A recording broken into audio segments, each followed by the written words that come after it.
Aujourd'hui, nous allons parler d'un autre principe de la bénédiction que beaucoup d'enfants de Dieu ignorent. Il s'agit de la bénédiction par une rencontre avec Dieu.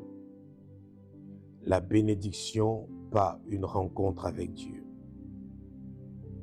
Bien-aimés, il y a des moments où le travail ne suffit plus pour être béni. Plusieurs d'entre vous qui m'écoutez, vous n'êtes pas paresseux. Vous n'êtes pas paresseuse. Mais la bénédiction de Dieu n'est pas manifeste dans votre vie. Parce qu'il y a des moments où le travail ne suffit plus pour être béni. Il y a des moments dans la vie où les stratégies humaines ne suffisent plus pour être béni. Il y a des moments dans la vie où les relations ne suffisent plus pour être béni.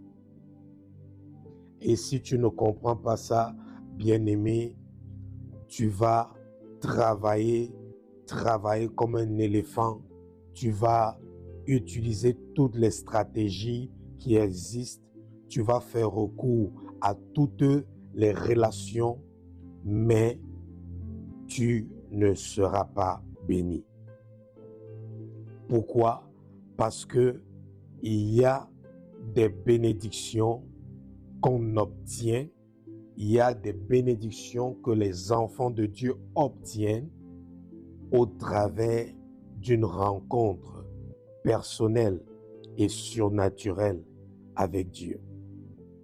La Bible nous dit dans le livre de Jacques, chapitre 4, verset 8, « Approchez-vous de Dieu et il s'approchera de vous. » Psaume 105, verset 4 dit, « Cherchez l'Éternel et sa force.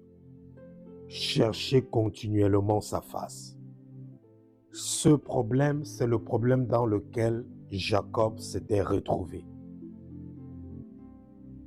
Jacob était talentueux. Jacob était productif. Mais Jacob n'était pas béni. Il a fallu que Jacob ait une rencontre avec Dieu pour être béni. Bien-aimés, il y a certains d'entre vous, vous avez tout fait pour être béni.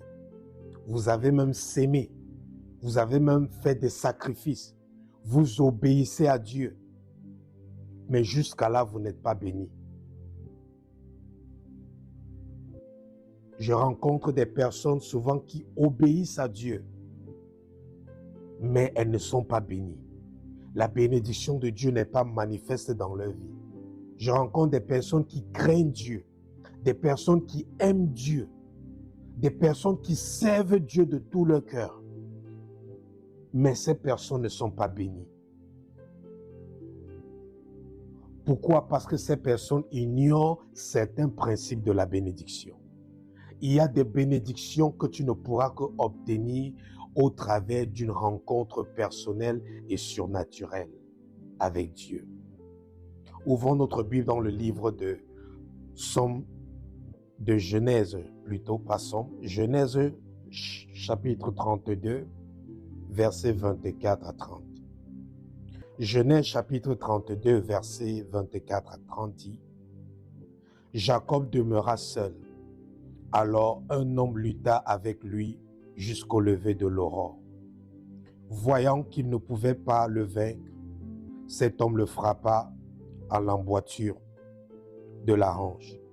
Et l'emboîture de la hanche de Jacob se démit pendant qu'il luttait avec lui. Il dit, « Laisse-moi aller, car l'aurore se lève. » Et Jacob répondit, « Je ne te laisserai point aller, que tu ne m'aies béni. » Il lui dit, « Quel est ton nom? » Il répondit, « Jacob. » Il dit encore, « Ton nom ne sera plus Jacob, mais tu seras appelé Israël, car tu as lutté avec Dieu et avec des hommes, et tu as été vainqueur. Jacob l'interrogea en disant, fais-moi, je te prie, connaître ton nom. Il répondit, pourquoi demandes-tu mon nom? Et il le bénit là. Jacob appela ce lieu du nom de Péniel, car il dit, j'ai vu Dieu face à face, et mon âme a été sauvée. Bien-aimés, nous venons de lire l'histoire de Jacob. Pourquoi est-ce que Jacob s'est retrouvé dans cette situation où la Bible dit que Jacob demeura seul?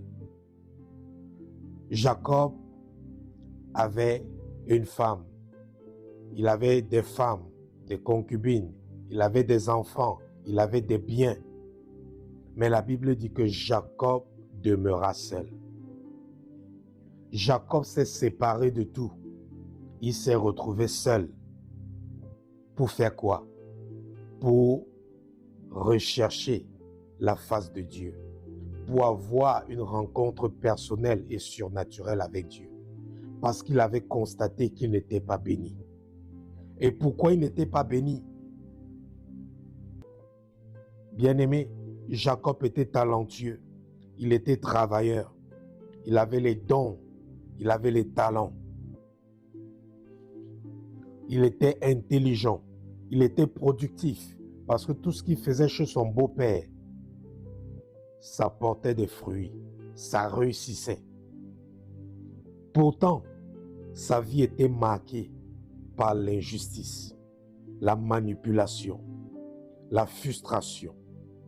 Regardez ce que Genèse, chapitre 31, verset 41, Jacob dit, « Ainsi, j'ai été à ton service 14 ans pour tes 2 filles et 6 ans pour ton troupeau, et tu as changé 10 fois mon salaire. » Vous voyez Jacob qui exprime à son beau-père sa frustration. Jacob exprime à son beau-père sa peine. Il s'est retrouvé en train de travailler 14 ans pour épouser Rachel. Il s'est retrouvé en train d'épouser Léa alors que ce n'était pas sa volonté, alors que ce n'était pas ce qu'il voulait. Parce qu'il était obligé de le faire pour avoir celle qu'il voulait. Son beau-père a changé son salaire. Jacob a dit à son beau-père, « Tu as changé mon salaire 10 fois. » Bien-aimés, beaucoup d'entre vous, vous êtes dans la situation de Jacob. Vous êtes talentueux, talentueuse. Vous êtes travailleur, travailleuse. Vous êtes intelligent, intelligente.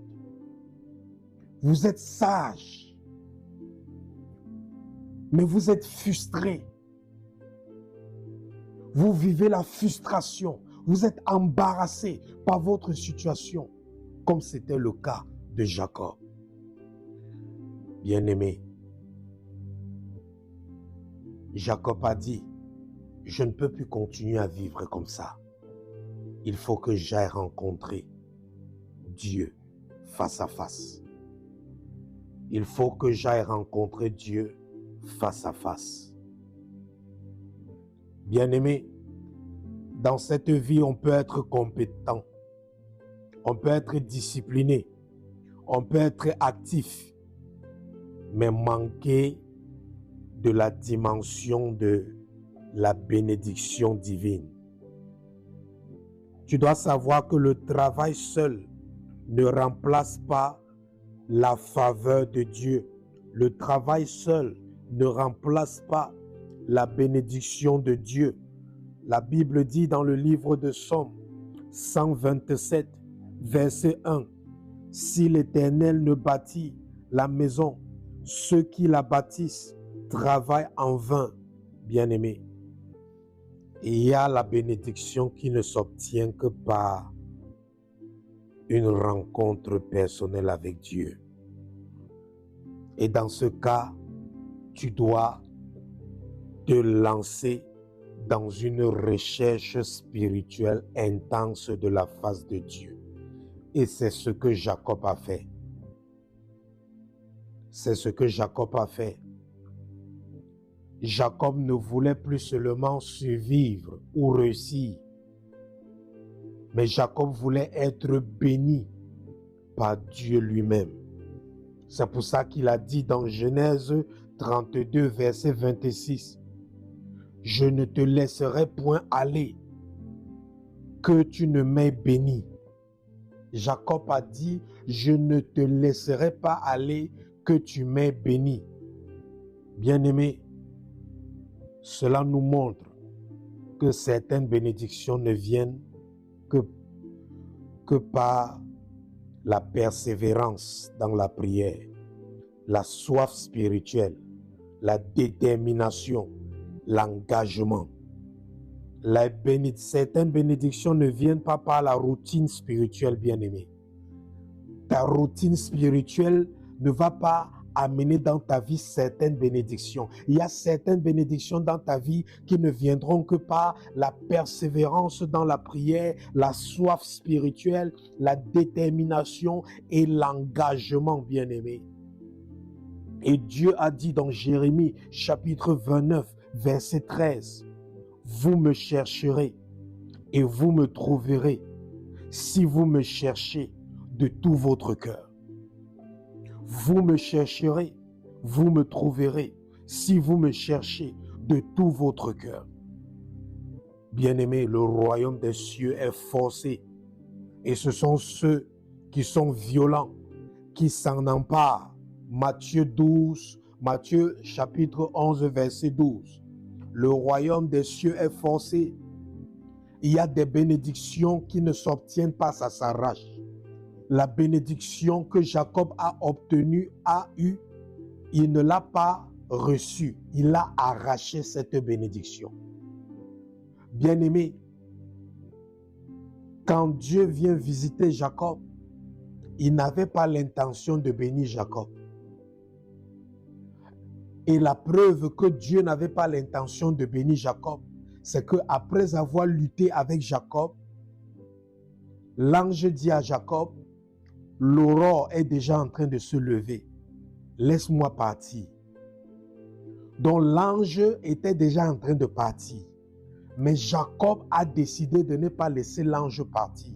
Jacob a décidé de retenir l'ange captif. Bien-aimé, tu peux retenir Dieu captif. Tu peux retenir Dieu captif. Jacob a retenu Dieu, le créateur de l'univers, captif. Dieu a voulu partir. Jacob a empêché Dieu de partir. Il y a des secrets spirituels, bien-aimés. Il y a des codes spirituels que quand tu les mets en pratique, tu es capable de capturer Dieu. Tu es capable d'empêcher Dieu de partir. Tu es capable d'amener Dieu à se repentir. Bien-aimé, Moïse a dit à Dieu, repens-toi de ta décision. Tu veux détruire tout le peuple? Qu'est-ce que les nations vont dire? Que tu as mené ce peuple au désert pour le tuer et que tu n'as pas pu les faire entrer dans la terre promise? Moïse a dit, Dieu, avec tout le respect que j'ai pour toi, repens-toi. Vous pensez que Moïse a demandé à Dieu de se repentir? Pourquoi? Parce que Moïse maîtrisait les codes spirituels. Il maîtrisait les secrets spirituels. Il maîtrisait les principes spirituels. Il y a des principes spirituels que quand tu les mets en pratique, bien aimé, le ciel est obligé de rester ouvert sur ta tête. Quand tu les mets en pratique, Dieu est obligé de venir habiter dans ta maison. Dieu est obligé de venir quitter son trône et de venir s'asseoir dans ta chambre. Et Jacob a activé un de ces codes. Il a activé un de ces codes. Et Dieu le dit, laisse-moi partir. Jacob dit, non, je ne te laisserai pas partir tant que tu ne me bénis pas. Si tu veux que je te laisse partir, bénis-moi d'abord. Ça veut dire que Dieu n'avait pas l'intention de bénir Jacob. Dieu n'était pas venu pour bénir Jacob. Mais Dieu a été obligé de bénir Jacob afin que Jacob le laisse partir.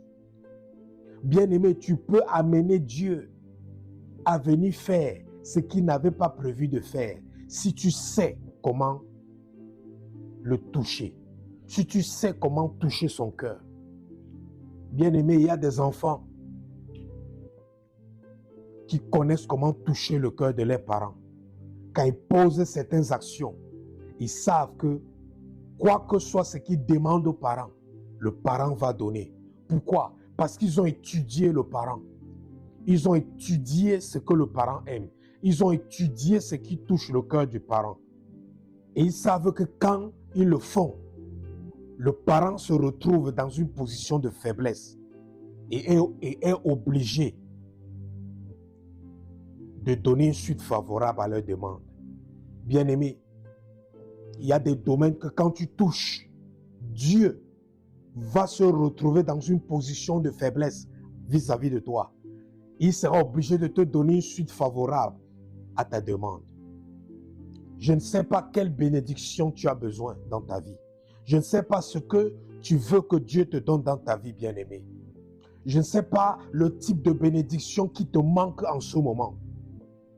Mais je te dis, bien-aimé, si tu prends la résolution comme Jacob, de demeurer seul, de chercher la face de Dieu, de rencontrer Dieu face à face, quand ce Dieu te visitera, avant de partir, il te bénira. Et s'il part sans te bénir, tu vas le maintenir captif. Et tu lui diras, comme Jacob, tant que tu ne me bénis pas, je ne te laisserai pas partir.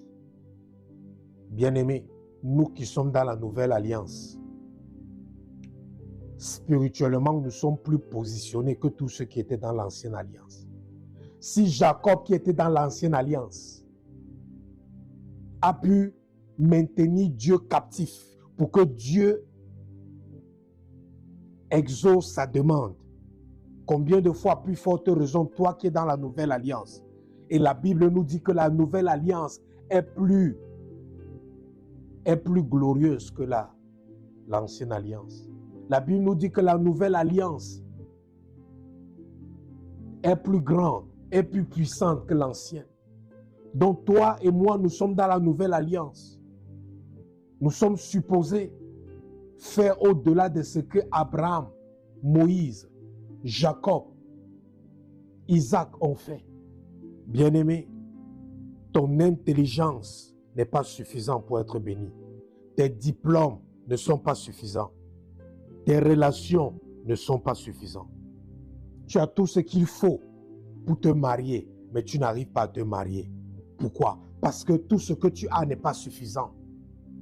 Tu as tous les diplômes qu'il faut pour travailler, mais tu ne trouves pas le travail parce que tous tes diplômes ne sont pas suffisants. Tu as toute la compétence qu'il faut pour être un directeur, pour être un PDG, pour avoir la promotion, mais tu n'arrives pas à l'avoir. Pourquoi? Parce que toute ta compétence n'est pas suffisante. Tu as tous les dons spirituels, tu as l'onction, mais ton ministère ne croit pas. Tu n'arrives pas à évoluer, à progresser, à exploser dans la gloire. Pourquoi? Parce que tu as besoin de plus que ton onction, plus que ton don spirituel. Parce que ces choses ne sont pas suffisantes. Et Jacob avait compris qu'il était productif, intelligent. Il était sage. Il était compétent, travailleur. Mais il a compris que ce n'était pas suffisant. Tu fais tout pour être en santé, mais tu es toujours malade.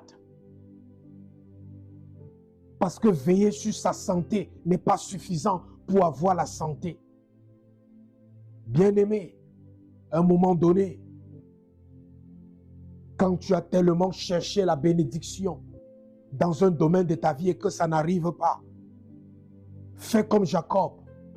Retire-toi Demeure seul et rencontre personnellement ton Sauveur. Demeure seul et rencontre personnellement ton Sauveur. La Bible dit, Jacob demeura seul. Il a mis sa famille de côté. Il a mis ses enfants de côté. Il a mis tout le monde de côté. Il a dit, je dois rester seul avec mon Dieu. Bien-aimé, Dieu veut te rencontrer parce que la bénédiction que tu demandes, il ne peut que te donner peut-être cette bénédiction au travers d'une rencontre divine, d'une rencontre surnaturelle.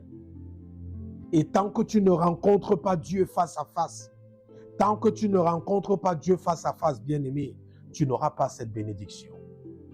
Ton problème, c'est que tu penses que c'est seulement les serviteurs de Dieu ou les servantes de Dieu qui sont supposés rencontrer Dieu face à face. Non, tout enfant de Dieu est supposé rencontrer Dieu face à face.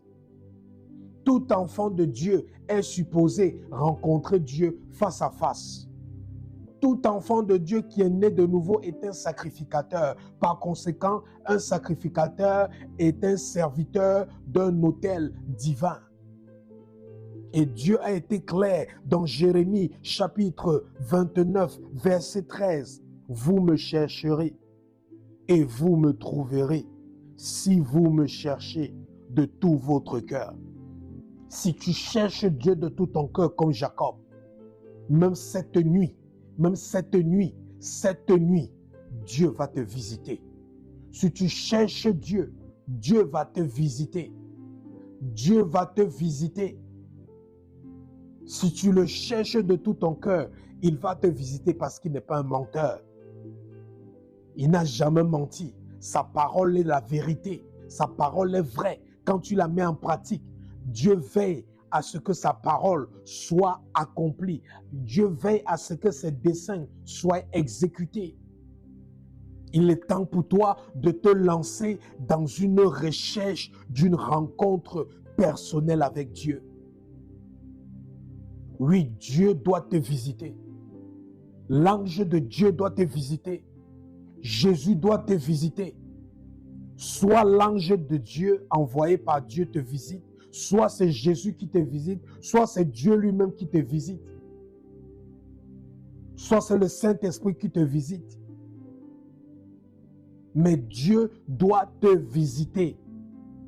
Quel que soit le moyen qu'il va utiliser, il doit te visiter.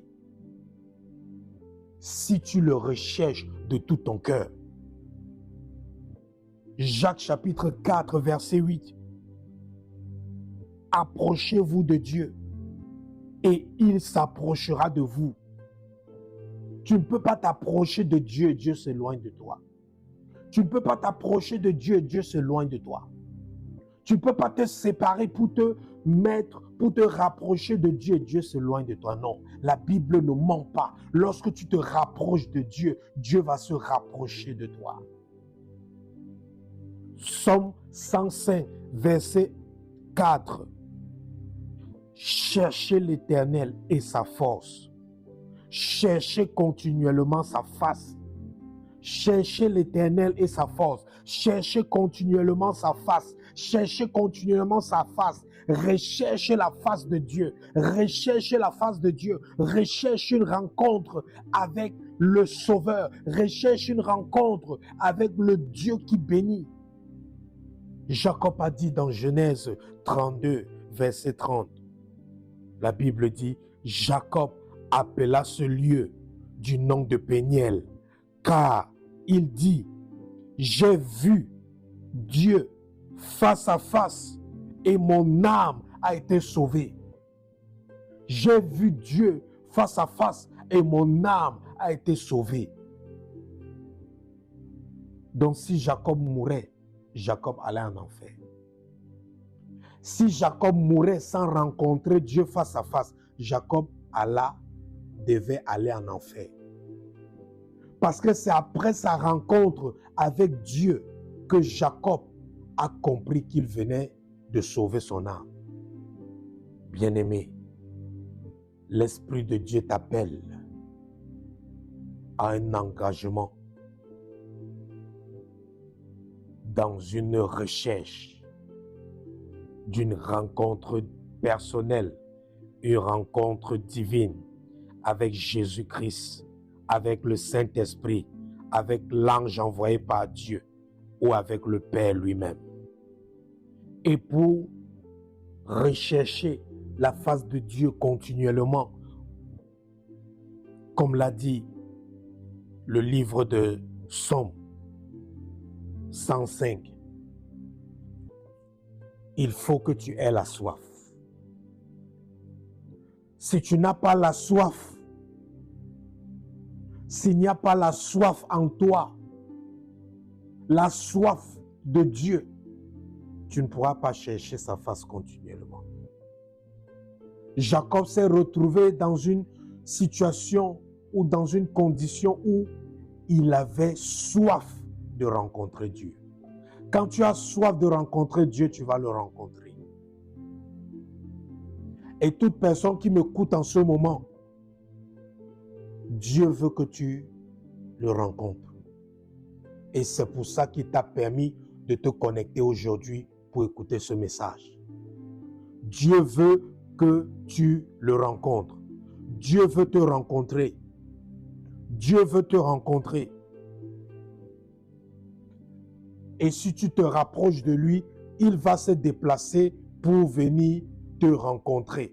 Dieu s'est déplacé du ciel pour venir rencontrer Jacob sur terre. Dieu s'est déplacé du ciel pour venir rencontrer Salomon sur terre. Dieu se déplace du ciel pour venir rencontrer ceux qui le cherchent ici sur terre. Quand tu cherches Dieu, tu donnes à Dieu le droit légal de quitter son trône pour venir sur terre, pour t'assister, de quitter son trône pour venir sur terre, pour écouter ce que tu as dit. Parce que Dieu est illégal ici sur terre, car Dieu a donné la terre aux humains. Et pour venir ici sur terre, il doit être invité par les humains. Et pour inviter Dieu, bien-aimé, il faut avoir une soif. Et cette soif de le rencontrer va t'amener à t'engager, va t'amener à être déterminé, va t'amener à être persévérant dans la prière, dans le jeûne, dans l'obéissance à sa parole, dans les sacrifices, dans le service, afin de pouvoir le rencontrer. Est-ce que quelqu'un veut avoir la soif de rencontrer Jésus? Est-ce que quelqu'un veut avoir la soif de rencontrer Dieu? Dieu te dit qu'il veut te rencontrer. La question est de savoir, est-ce que toi tu veux le rencontrer? Est-ce que toi tu veux rencontrer Dieu? Est-ce que tu veux rencontrer Dieu? Amen. Tu veux rencontrer Dieu. Maintenant, tu veux rencontrer Dieu, est-ce que tu es prêt à payer le prix pour rencontrer Dieu? Parce que pour rencontrer Dieu, il faut payer un prix. Pour rencontrer Dieu, ce n'est pas gratuit. Pour rencontrer Dieu, ce n'est pas gratuit. Il y a un prix à payer. Rien n'est gratuit. Au fait, la gratuité n'existe pas. Parce que ce que tu reçois gratuitement, quelqu'un a payé pour ça. Même lorsque nous disons que nous recevons le salut gratuitement. Le salut là n'est pas gratuit. Pour nous, c'est gratuit. Mais ça a coûté à quelqu'un la vie. Le salut que nous recevons gratuitement, ça a coûté à Jésus sa vie. Ça a coûté à Dieu son Fils unique. Donc ce que toi tu reçois gratuitement, quelqu'un a payé le prix pour ça. La gratuité n'existe pas dans ce monde. Rien n'est gratuit. Tout s'obtient au prix de quelque chose. Es-tu prêt à payer le prix pour rencontrer Jésus? Es-tu prêt à payer le prix pour rencontrer l'ange de Dieu? Es-tu prêt à payer le prix pour rencontrer le Saint-Esprit? Es-tu prêt à payer le prix pour faire descendre Dieu de son trône pour qu'il te visite dans ta chambre, dans ta maison? Es-tu prêt à payer le prix? Si tu es prêt à payer le prix, tu vas faire ce sujet de prière avec moi. Nous allons prier que Dieu mette la soif en nous de le rencontrer. Que Dieu mette la soif de le rencontrer.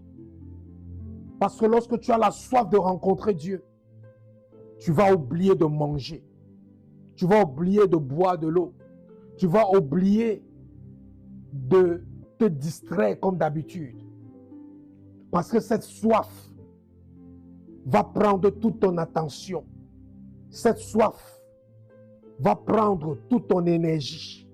Cette soif va te préoccuper plus que ton mari, plus que tes enfants. Cette soif va te préoccuper plus que toute autre chose. Parce que c'est cette soif qui va t'amener sur ce chemin où tu vas rencontrer Dieu. Ce Dieu qui veut te bénir, mais qui veut te rencontrer avant de te bénir.